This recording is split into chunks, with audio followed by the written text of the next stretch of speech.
खरीद फरोश करो। माझं रिझर्व्ह बँकेला असं आव्हान आहे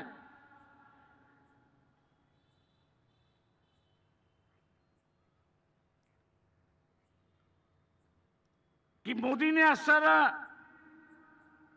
नोटा बदलण्याचा कार्यक्रम केला, त्यावेळेस सांगण्यात आलं की 16 लाख कोटी अशा काहीतरी नोटा होत्या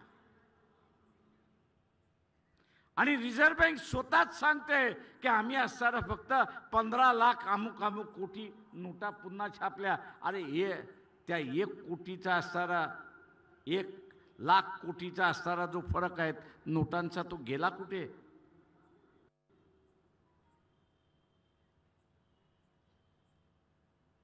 दुर्दैवाने मी म्हणेन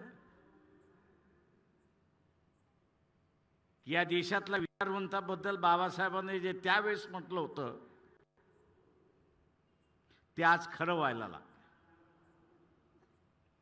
तो म्हटला इथला इंटेलेक्च्युअल क्लास आहे, इथला विचारवंताचा वर्ग आहे। पण बाबासाहेब म्हणाले होते दुर्दैव आहे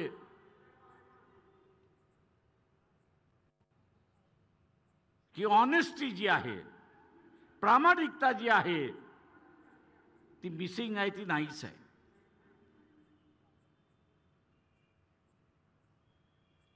ती त्याच्या स्वतःशी सुद्धा इमानदार नाही अशी असणारी परिस्थिती।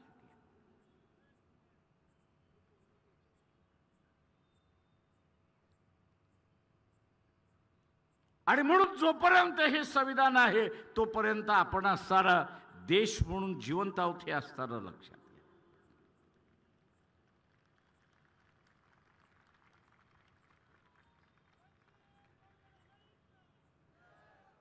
एका स्कॉटलंडच्या असणाऱ्या सभासदाचा असणारा पार्लमेंटमधल्या सभासदाचा असणारा उदाहरण देऊन बाबासाहेब असं म्हणाले होते की तुमची इच्छा असेल की आमच्यावरती राज्य करावं। त्याचं भाषण बाबासाहेबांनी तिथे असणारं मांडलं होतं आणि त्यांनी असं मांडलं की तुमची इच्छा असेल की आमच्यावरती राज्य करावं, पण आमची इच्छा आहे की आम्ही स्वतंत्र राहिलं पाहिजे। त्याचं काय?